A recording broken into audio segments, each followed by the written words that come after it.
regarding filling in the main event against Magomed Ankalaev at UFC 310. Alex Pereira has the call me emoji. Oh, yeah.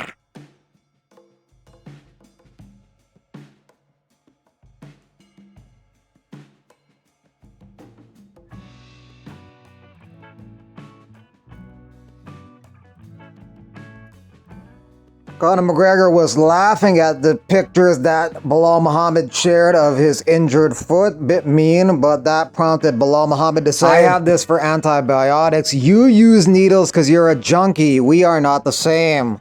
Actually, you don't inject cocaine. You snort it.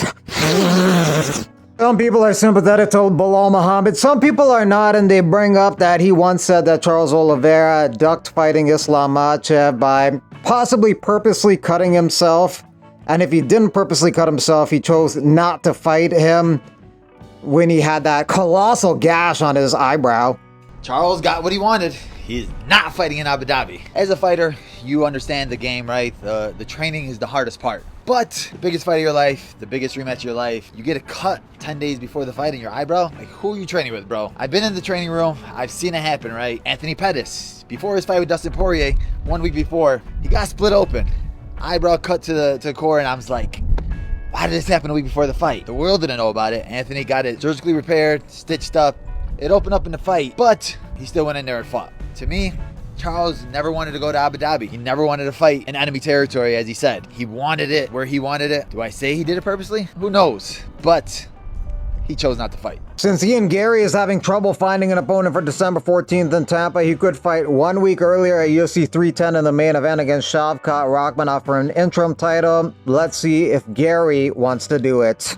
Garry shared this video, which indicates he may have interest in fighting Shavkat Rakhmonov at 310. Some big names, there's some cool matchups. You know, there's Shavkat, 18-0, undefeated. I'd love to get my hands on him. I've trained him. I have nothing but respect for the guy, but I want to be the first guy to take his own. I know I can do it. That fight excites me so much. I've nothing but respect for the dude. It's purely out of, I don't want anyone else to beat him before me.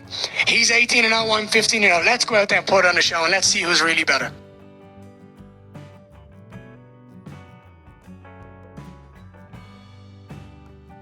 Hey, look, I'm gonna let you finish, but I got something to say. Nobody wanna see that fight. People wanna see knockouts. People wanna see finishes. And that's exactly what we're gonna bring. Me versus Shavkat. Now my last 2 ranked opponents. So what you think I'm gonna do to this dude? Alright, UFC, this is the fight that y'all gotta make. Like I told y'all, I'm coming to take the throne, and I ain't playing. Kamaru Usman also indicates that he's interested in fighting Shavkat. Shavkat continues to train with number 5 ranked middleweight Nassourdine Imavov. Payton Talbott returns to action in January. He's going to be taking on Raoni Barcelos at UFC 311 on January 18th. Barcelos is 2-4 in his last 6 fights. Payton Talbott has a good chance to get another knockout in this fight. Rumored location for the card is Los Angeles, California. Some of the other fights on the card so far: Jailton Almeida versus Sergey Spivak, Nakamura versus Gafarov, Johnny Walker versus Bogdan Gushkov in the light heavyweight division. Walker halts his plans to move up to heavyweight for the moment. Karol Hosha versus Aileen Shake That Ass Perez, and Zachary Reese, who's a fast first round finisher, against Cedricus Dumas. Armin Petrosyan wants a rematch with Shara Bullet Magomedov. He thinks it was an early stoppage. I don't know about a rematch, but it's an unpopular opinion, but I sort of see his point about it being an early stoppage. But the way he fell is going to prompt a lot of referees to jump in at that point. So it is what it is. Guram Katatalajee doesn't like Shara Bullet. I guess geopolitical tensions bubbling into the MMA world. You're an athlete. Stop talking about the war with Georgia. Stop talking on camera and interviews. When we see each other, then we will talk about history lessons, geography, Russian language lessons, and about life. So they're gonna have a conversation? Little chat? Mokaev and the UFC seem to be on better terms now. Mokaev says that Hunter Campbell promised him the UFC will sign him back after 1 to 2 more fights outside of the organization. Seems Dana White is happy with the lesson they taught Mokaev, and Mokaev made sure that the UFC knows that he learned that lesson well. Seeing how desperate he is to get back into the UFC is probably going to lowball the shit out of him when he comes back. Cage Warriors doing a show in Rome on Saturday. 23 Italian fighters are on the card.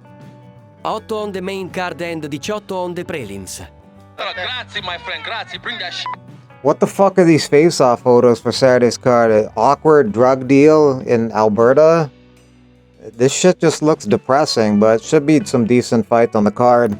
Alistair Overeem engaged to be married? The bunny tried to get at me. The bunny tried to get at me. Sat next to me, pull up conversation. I'm like, whoa.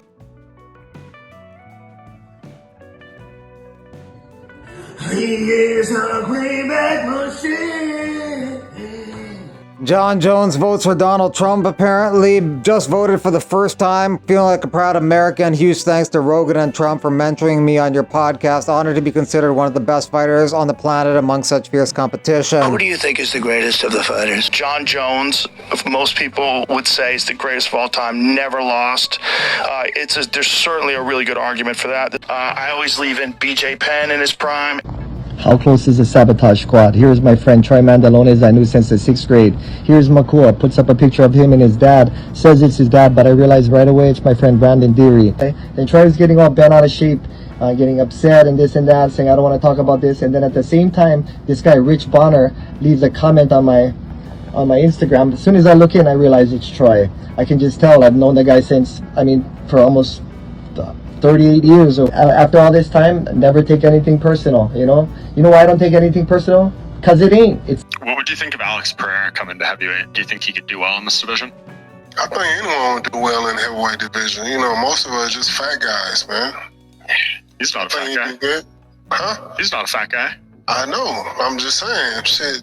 You know how easy it is to beat a fat man? I think he'll do good. Shit, we just big guys, that's all.